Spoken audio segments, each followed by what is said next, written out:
Young people around the world are finding ways to solve our trash problem.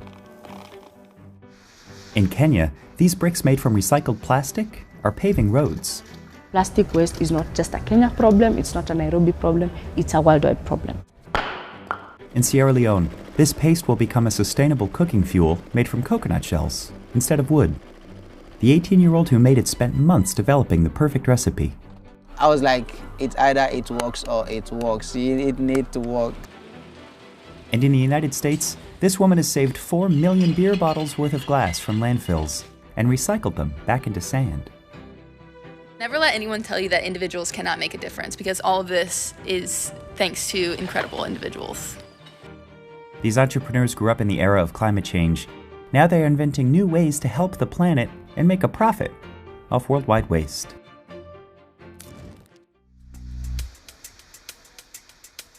This is melted plastic mixed with sand.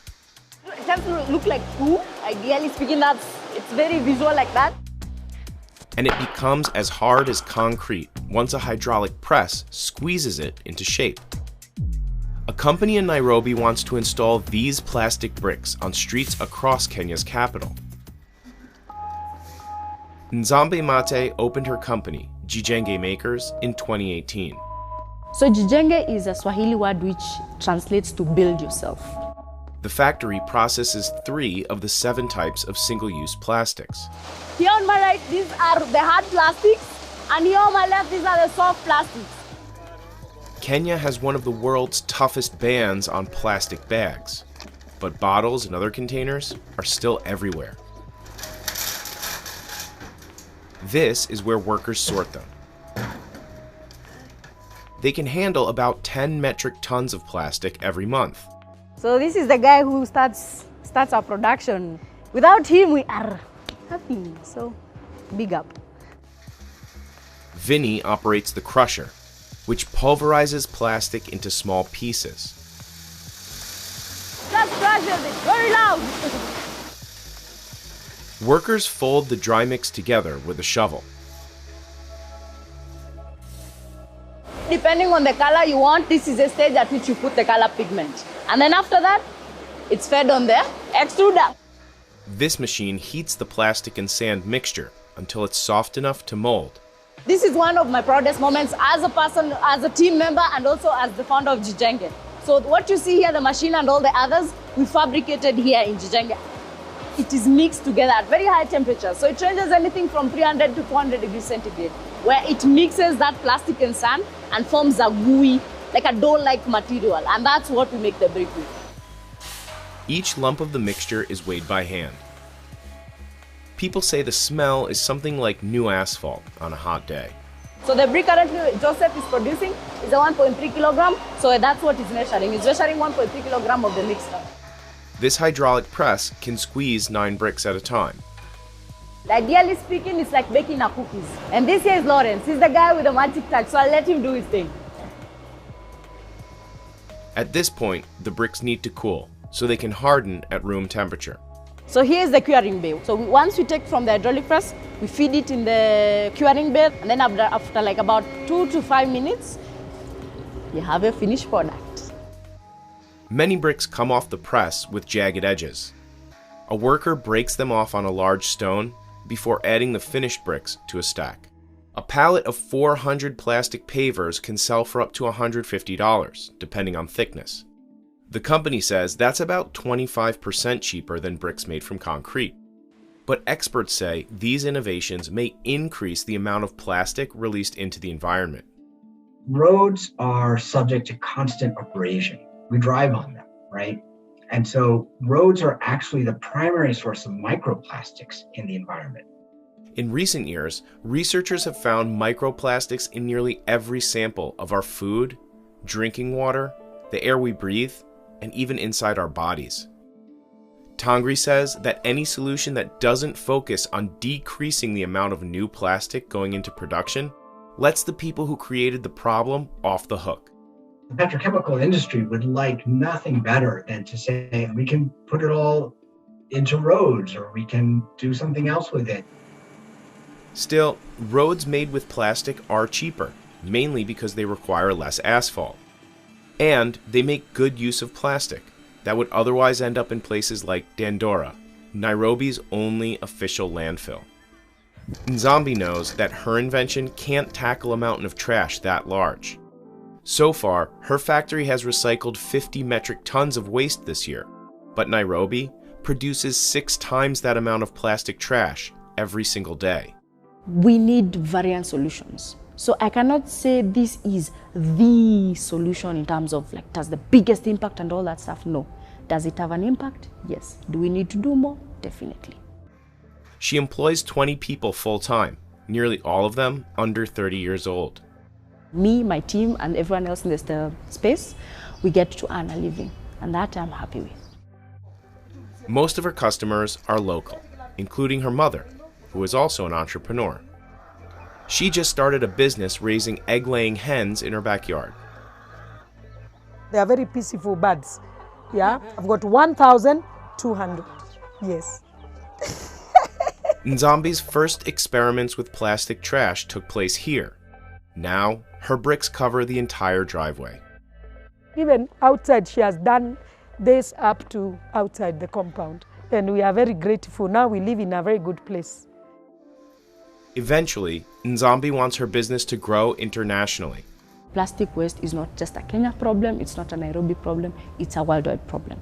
And so if we can figure out how to solve it in our local, then it's easy to replicate that solution to maybe to start to the East Africa region, and then to the greater part of the world.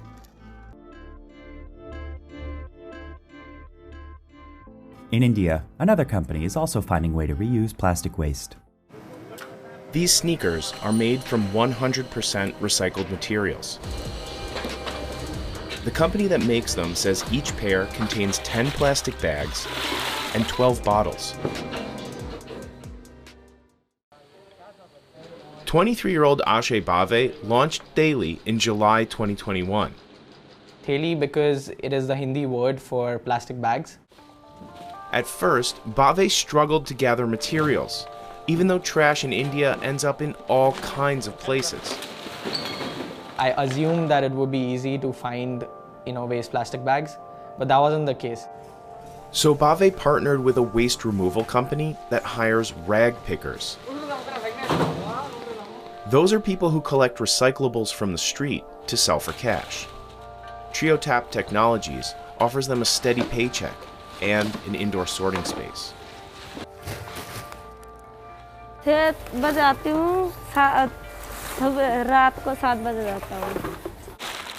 clean the bags in a hot tub filled only with water, without any added chemicals,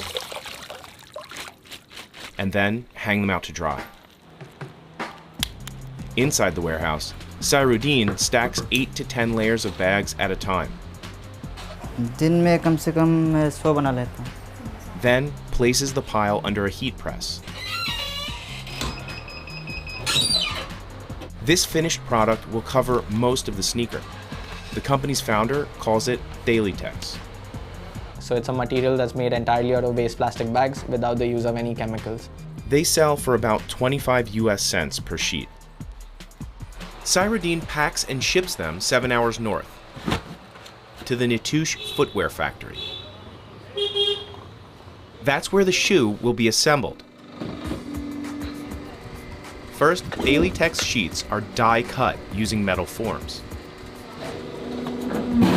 Other patterns are cut from rPET fabric, which is made from recycled bottles, and woven into something like canvas. These sheets come from a company in Taiwan. The workers stitch the two types of materials together. The assembled upper gets stretched out. Theli's soles are made from crumbs of industrial rubber. A worker needs to rough the sole on this grinder, so the glue added in the next step will adhere. They coat the top of the sole with a clear glue. A special UV light increases its stickiness. The shoes go through a series of heat treatments and coats to strengthen the bond between the sole and the upper. Then comes the final round of stitching. Theli's laces are also made from recycled plastic. This factory employs 170 people and makes shoes for 3 different companies. We wanted to make sure that we're still using existing sneaker manufacturing techniques. We didn't want to reinvent the wheel. Nitush turns out 15,000 pairs of shoes every week, and they try to recycle everything, even scraps. It's recycled, and some of it is also reused to make more 3D tech sheets. And once a customer is through with a daily sneaker, Bave says they can send it back to the company for a discount. This allows us to responsibly recycle them. We refurbish them, and we're donating them to charities and refugee camps. This young entrepreneur built a business by crushing bottles back into sand. She co-founded what could be Louisiana's biggest glass recycling operation. And in about 2 years, she saved 4 million beer bottles worth of glass from landfills. And it's ramping up at a time when global supplies of sand are actually running out. We are using up sand at a faster rate than it can be naturally created. So volunteers use the crushed up glass to help rebuild the coastline. Francisca Troutman started Glass Half Full with her boyfriend in February of 2020, while they were still college students. One night during college, over a bottle of wine that we knew would end up in a landfill, we decided, instead of continuing to complain about the problem and the lack of glass recycling, that we would just do something about it.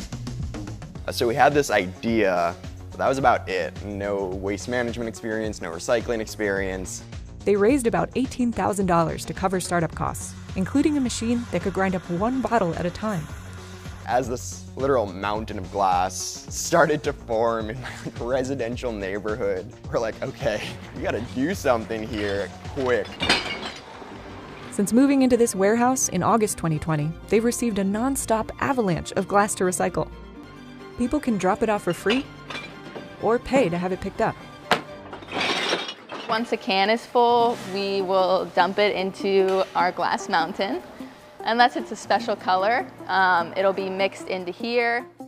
Colorful bottles can be turned into specialty sand that sells at a higher price. So this is blue sand made from Bombay gin bottles. Artists really love to use it.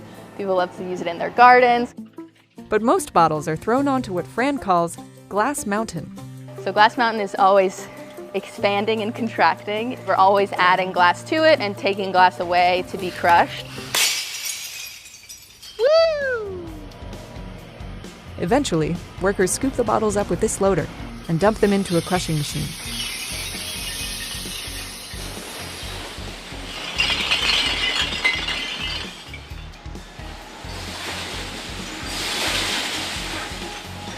It's metered out into the conveyor belt, and it'll go up this conveyor belt and hit the hammers where it'll be crushed and then turned into sort of a mixture of sand and gravel and labels.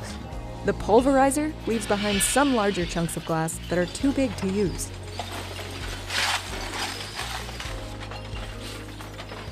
Everything that's bigger than 3/8 of an inch will be taken out. So that'll include labels, metals, caps. Anything non-glass will come out of this process. They're still figuring out what to do with these leftovers. The newer models allow you to send this waste stream back through the system. So we're working on raising money in order to get that new system. At the warehouse, some usable sand is piling up too, because one crucial piece of equipment is too small. You can really see the difference in size of this compared to our machine. So our machine can process a lot quicker than this can sift. The sifter filters out any leftover label pieces and sorts the sand by size. And you just scoop the unsifted product, put it in the top, and it'll shake it all down until it's separated into each of the 5 sizes. The largest grains of glass help pay the bills. Glass Half Full sells them as gravel. Some buyers mix it into flooring. The smallest type of sand is a fine powder. This is like the consistency of flour. It's extremely soft. I wish everyone could touch it and walk on it. It goes into sandbags the company gives away for free. People use sandbags to put up against their doors, up against their homes, anywhere where water could get in, because we're super prone to flooding here. In between the powder and the gravel is coarse sand, the kind Fran and Max use to rebuild the coast. So this is like the size we would be using for coastal restoration. You can see it's not sharp, so it's not going to cut me.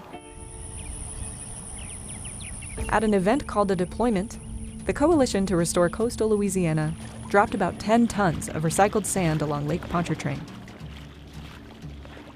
This is the battlefront that y'all are helping us to protect today. Thank you for coming. Fran and Max hand out the sand in burlap bags, which were donated by local coffee roasters. We like being able to move it with manpower and kind of get as many people involved as we can. It's a really beautiful thing to see.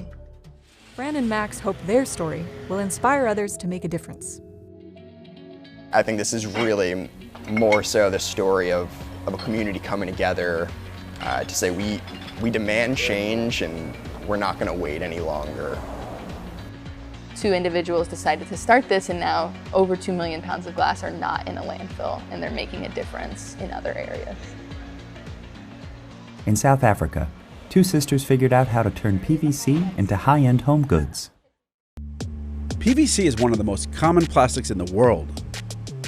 And even though this material can be recycled over and over again, it often isn't. That's what inspired these 2 sisters to launch their own business. Mo is the artist behind Mo's Crib, They actually dye it. while her sister Michelle runs the business side of things. Or they all have prices. We are actually both Mo. My African name is Mushibudi, which is an M-O, and my sister's African name is Murungwe. And our surname also happens to be M-O, Mugoni. So it really made sense for us to call it Mo's Crib. Mo and Michelle get most of their raw material from the wholesale company Sizabantu Piping. Mo sorts through piles of broken PVC pipes, sent to the scrap heap before they were even sold. Like this, that will definitely never be used for its sole purpose, for water or sewage, etc. So I can actually take this one. And even though these are junk for construction companies, they're the right amount of broken for Mo and Michelle. It's like this defect right here is exactly what we're looking for. We love this sort of pipe. So we're definitely taking this. These pipes are 6 meters long, so workers cut them down to more manageable sizes.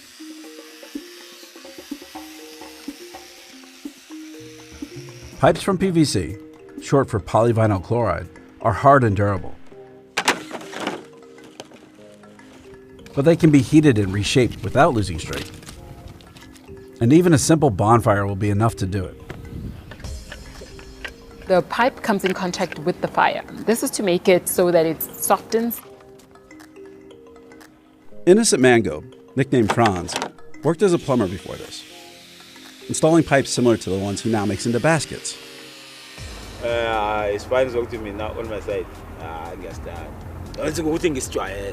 He spins the pipe over the flame until it weakens into a workable texture. This part of the process could expose workers to harmful fumes, but the company told us they plan on switching to an enclosed oven sometime in 2023. With the aid of a box cutter, he then ties one end of the now floppy pipe to an anchor.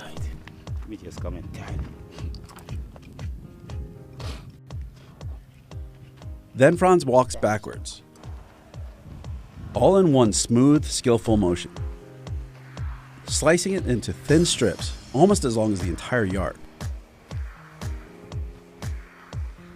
The strips are now ready for weaving. But before we weave, we have to then create a frame for the basket.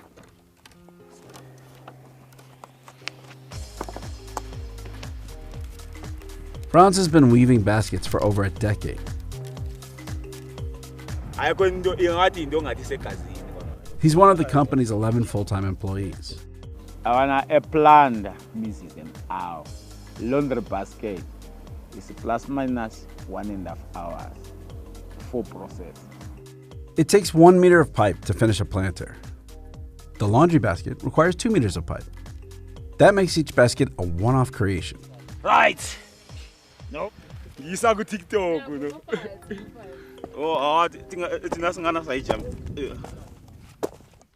Chemists discovered PVC in the 19th century after exposing vinyl chloride gas to sunlight. It's used in construction, vinyl records, clear IV bags, even clothing. But some of the things that make them so functional also make them hard to recycle. PVC pipes used to contain harmful additives like lead and cadmium, which can contaminate other plastics headed for recycling. So they need to be separated. Many large producers voluntarily removed a number of these harmful elements before 2015, but most countries don't outright ban them. These pipes can be used for up to 100 years. Many of the ones ready for retirement still contain those dangerous chemicals. So a lot ends up in landfills. Mo and Michelle need pipes of a certain thickness for their weaving process. Too thin, and they're not strong enough to withstand weaving. Too thick, and they're too hard to cut properly. So for years, as they collected pipes, Mo and Michelle also stumbled upon hundreds they couldn't use. That made it harder for the sisters to expand. As the business continued growing and the demand was more, we needed to find alternative sources. So they partnered with the pipe manufacturer Kusasa Mining Pressure Systems in 2019.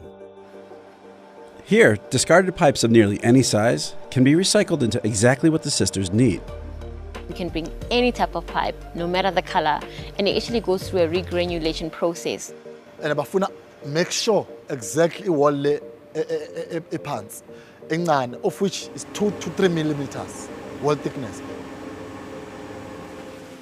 The granulator pulverizes the original pipes into a fine powder. Lapho siyakuthatha ke lawo maphepha lawa siwalathi siwafaka kuphi kwi-granulator. Kusasa adds wax and lead-free stabilizers to the mix, just like it does when it's making new or virgin PVC pipes. Workers heat the mixture and then push it through an extruder. The PVC has to be the right temperature. Too cold? Then it's too hard to mold. But not cold enough, and it's gonna be like banana, of which is wrong. They're not supposed to be like that. The workers use water to regulate the temperature of the pipe. The pipe hardens as water cools it and is then cut to the right size. And voila, the old PVC is now new PVC. PVC is just a small part of our global plastics problem, but the Mukoni sisters are happy to do their part. And this we have found is a solution to this global environmental challenge that we are facing. And we are doing that one basket, one grass tray, one chair at a time. Or one coconut at a time. Alhaji Siraj Ba spent months of trial and error developing his recipe for cooking fuel, made out of coconut shells instead of trees. I was like, it's either it works or it works. It needs to work, so I need to do everything for it to work. He lost his adoptive family in a mudslide when he was 17. Before that, he spent years living on the streets, dreaming of the day he could launch his own business. Biobriquettes help prevent deforestation because they are produced from biomass waste. They are not produced from wood. He lives in a part of Sierra Leone that has lost 70% of its forest cover over the last 5 decades. One reason for deforestation is people chopping down trees to feed their stoves. Tree roots are essential to holding back the earth during increasingly intense storms. You move from having lush green mountains to dark brown death traps. The question now is, can Alhaji convince people in Freetown to swap wood-based charcoal for coconut briquettes? Coconuts are one of Freetown's favorite on-the-go snacks. Vendors end the day stuck with heaps of shells that they need to get rid of somehow, and that costs money. This was supposed to be waste. They needed to pay transport to dump this thing. Now I'm going to pick it up for free. Alhaji says his company, Rogsal Trading, collects about 2 metric tons of coconut waste per week. He's aiming for 10 tons by the end of 2022. So this is the backbone of our products. This is wealth for us. Workers clean the husks and shells and dry them for about a week. Next, they fire them inside this steel drum. It carbonized for like 3-4 hours. We put the fire out using water. We have to wait for them to get dried. They pulverize the charred coconuts into a fine powder and add water plus a secret ingredient to bind it all together. The mixing is very challenging, so the whole process depends on the mix. A slight mistake on the formula, you have to start all over again. The extruder pushes out slimy rectangular logs that will need to dry for 3 to 4 days. These ones are destined for shisha pipes. In fact, people who smoke hookah are his best customers these days.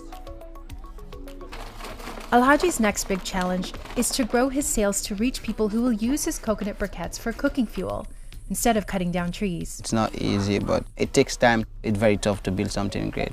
If it was not tough, everybody would have done it. So His mother says he's wanted to be an entrepreneur since he was a kid. All day, they look Facebook, Mark Zuckerberg, we get Facebook.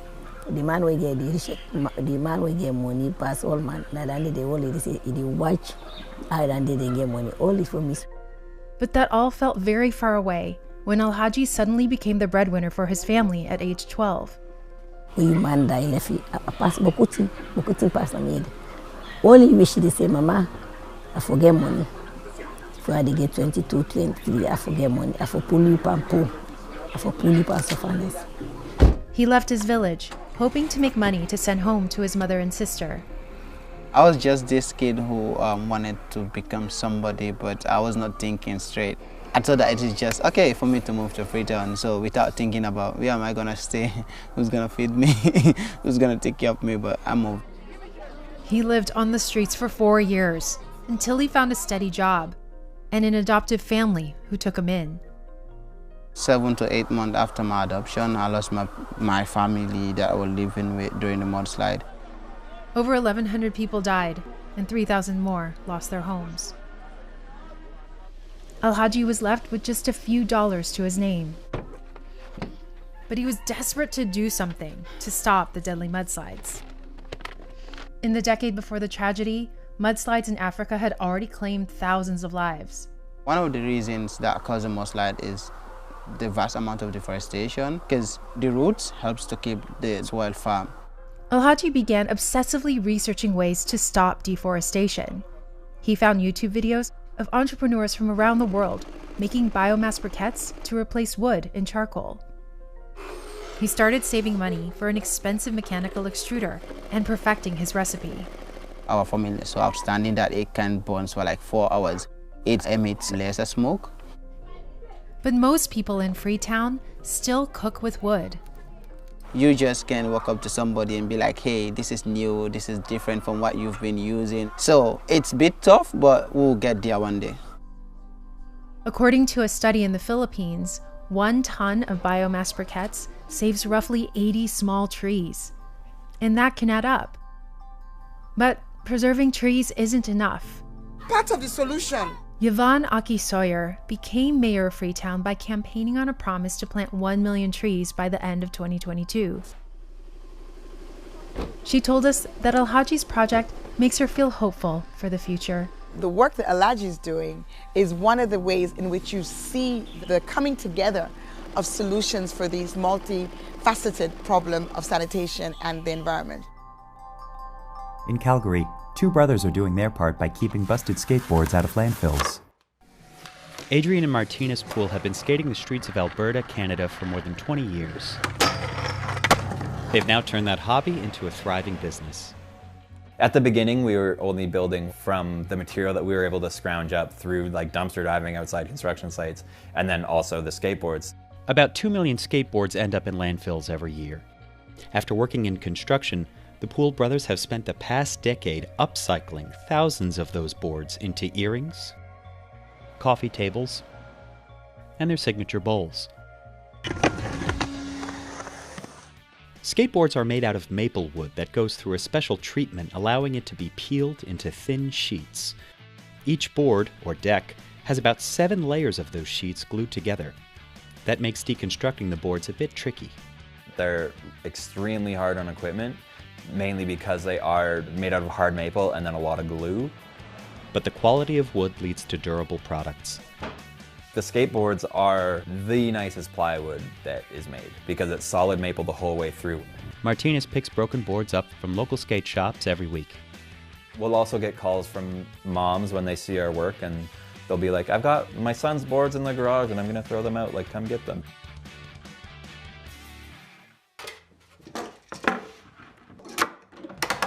The first step is to remove the grip tape. Ideally, we like to do in the summer on a hot day, and we just leave the boards out in the sun for half an hour, and that heats up the glue enough so that you can peel them off. The next step is getting the boards back down to just bare wood. We have to remove the clear coat that you can see on the top, as well as the graphic and anything left on them so that the glue can adhere properly.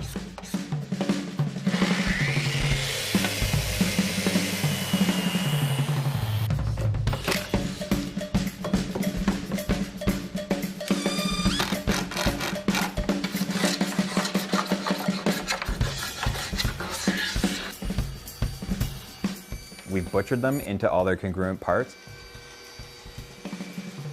These strips might become earrings, tables, credenzas, or in this case, a bowl. To make a bowl, Martinez stacks and glues tails and noses together. Each bowl takes 20 of these nose and tail sections. I sort of start looking at them based upon the size and how much curve they are. And then so I'll sort of start with one that looks extra big. Make sure that they'll line up and they look congruent so that they'll laminate together well. So this is basically the layout of how the bowl is going to look and what the colors are going to be in it. The boards are clamped together for 24 hours and left to cure for a couple more days after that. And then the corners are cut off on the bandsaw, and after that's done, they're mounted on the lathe.